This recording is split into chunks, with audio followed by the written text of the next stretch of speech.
I'm Arrshie from Aesthos Interior Design. Welcome to our session on wall treatment.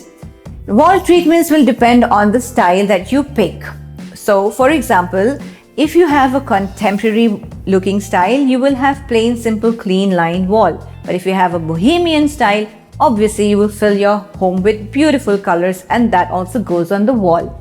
Broadly, we have wall paint, wall texture, you have claddings which are veneer or laminate. You can also have brick cladding, you can have stone cladding.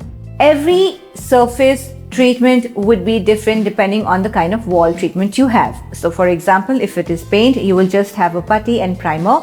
But if you're going to have cladding of say laminate or veneer, then you will have a ply backing. But if you're going to go for bricks and stone, then you will have plaster.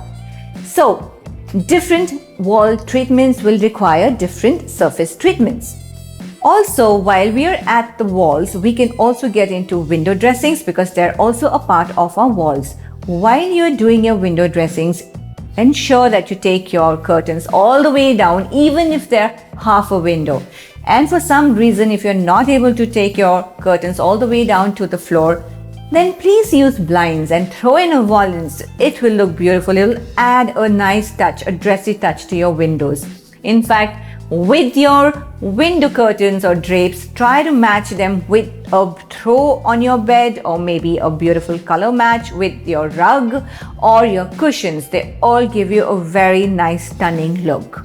Now that we are done with the wall treatment, I would like you to watch our next session on color schemes by clicking on the subscribe button.